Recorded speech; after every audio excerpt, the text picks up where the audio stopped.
Il s'agit d'un conflit entre forces bienveillantes et forces maléfiques, entre lumière et ombre, et à l'épicentre de cette bataille cosmique se trouve Satan. La mission de Satan ne doit pas être sous-estimée ou négligée, l'apôtre Pierre nous conseille de rester vigilant et lucide. Notre adversaire, le diable, rôde comme un lion rugissant, cherchant quelqu'un à dévorer, comme le raconte le livre de 1 Pierre, chapitre 5, verset 8. Il n'est pas conseillé d'ignorer les ruses de l'ennemi, car le manque de connaissances nous expose à ses ruses et à ses tentations. Pour comprendre la mission de Satan, il faut d'abord reconnaître son essence d'ange déchu qui s'est rebellé contre l'autorité divine. Il incarne des caractéristiques telles que l'orgueil, la rébellion et la tromperie. Dans les Écritures, nous assistons au déroulement de sa mission alors qu'il cherche à saper les desseins divins, semant la discorde parmi le peuple de Dieu et détournant l'humanité du chemin de la justice. La mission de Satan est globale, il est le maître de la tromperie, cherchant à déformer et à saper la vérité divine. Il profite de notre vulnérabilité en présentant les mensonges comme des alternatives séduisantes à la parole de Dieu. Leur stratégie implique souvent des demi-vérités subtiles, des interprétations erronées des Écritures et la promotion d'idéologies qui contredisent les principes divins par la tromperie. Satan cherche à semer le doute dans les cœurs et les esprits, remettant en question la fiabilité et la pertinence de la parole de Dieu. Il est crucial qu'en tant que croyants, nous restions vigilants, perspicaces et ancrés dans la vérité de l'Écriture pour contrecarrer ces complots trompeurs. Satan est également reconnu comme l'accusateur des frères, selon Apocalypse, chapitre 12, verset 10. Sa mission consiste à porter des accusations contre les croyants, en soulignant leurs péchés, leurs échecs et leurs insuffisances. Son but est d'accabler les individus de culpabilité, de honte et d'un sentiment d'indignité devant Dieu. Il est essentiel de se rappeler qu'en Christ nous avons le pardon et la rédemption. Lorsque Satan nous accuse, nous pouvons nous accrocher à la vérité selon laquelle il n'y a aucune condamnation pour ceux qui sont en Jésus-Christ, comme indiqué dans Romains, chapitre 8, verset 1. Ces accusations sont annulées par la grâce et la miséricorde divine. Satan cherche également à susciter des divisions, comprenant le pouvoir de l'unité entre les croyants.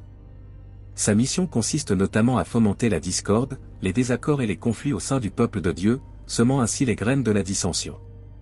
Cela affaiblit l'efficacité de l'Église et entrave la propagation de l'Évangile.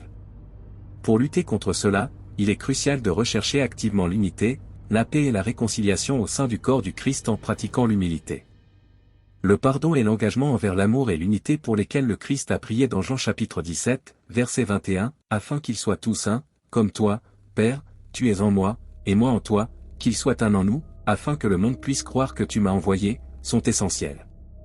L'une des missions les plus reconnues de Satan consiste à inciter les individus à pécher, en exploitant leurs faiblesses, leurs désirs et leur vulnérabilité pour les détourner du chemin de Dieu.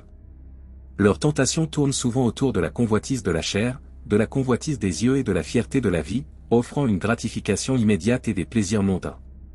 Pour résister à ces tentations, nous devons nous appuyer sur la force du Saint-Esprit, sur la direction des Écritures et sur l'exemple de Jésus-Christ, qui a vaincu les tentations dans le désert. Mais pourquoi Satan est-il si déterminé à détruire le peuple de Dieu? Pour comprendre cela, il faut remonter à l'origine de Satan et à sa chute. La question de savoir quel fut le premier péché commis soulève un débat complexe. Le récit du livre de la Genèse nous emmène au jardin d'Éden, où Adam et Ève, initialement purs et innocents, reçurent un simple commandement de Dieu. Cependant, le serpent, identifié comme étant Lucifer le déchu, a tenté Ève de manger de l'arbre interdit, introduisant ainsi le péché dans le monde.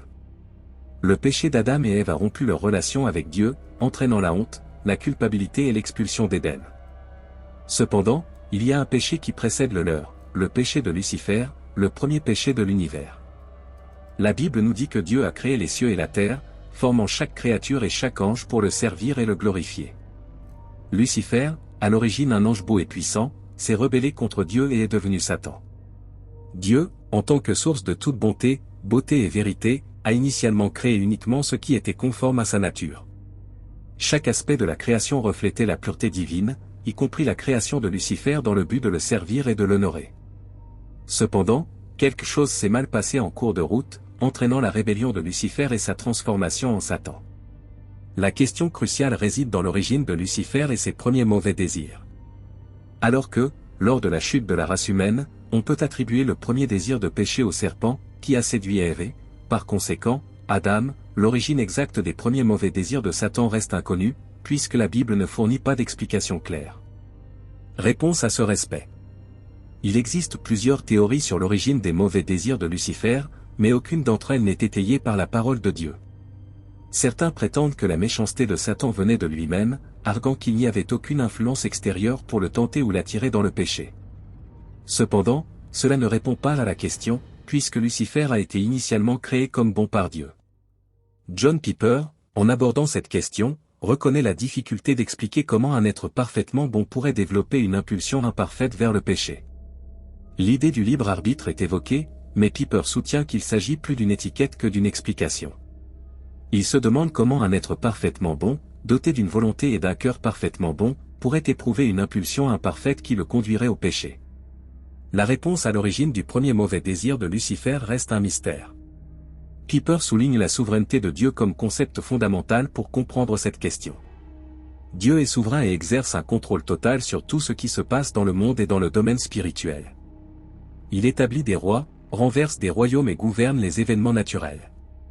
Cependant, la souveraineté de Dieu n'implique pas qu'il soit directement la cause de toute chose, car elle permet aux actions humaines de se produire, y compris celles qui aboutissent au mal. L'existence du mal est un défi, mais il est crucial de comprendre que Dieu le permet dans le cadre de son plan rédempteur. La chute de Satan était le résultat de sa propre rébellion, mais Dieu l'a utilisé pour accomplir son plan de rédemption pour l'humanité. Ainsi, bien que le mal existe et cause des souffrances, Dieu, dans sa souveraineté, l'incorpore dans son plan plus vaste pour la rédemption de l'humanité. La question de l'origine exacte du premier mauvais désir de Satan et de son impulsion initiale à la rébellion reste une question sans réponse dans la Bible. Les Écritures restent muettes sur ce point spécifique, et c'est un sujet qui peut susciter des débats sans fin sans réponse claire. Cependant, 2 versets bibliques offrent une perspective qui peut apporter la paix face aux malentendus. Deutéronome, chapitre 29, verset 29 déclare, « Les choses secrètes appartiennent à l'Éternel notre Dieu, mais les choses qui sont révélées sont à nous et à nos enfants pour toujours, afin que nous accomplissions toutes les paroles de cette loi. » Ce verset nous rappelle qu'il existe des mystères que seul Dieu comprend. En tant que créateur de l'univers, Dieu possède une connaissance et une compréhension qui dépassent les capacités humaines. Certaines choses sont gardées secrètes, et nous devons accepter que Dieu a le droit de garder certains aspects cachés, car il est Dieu.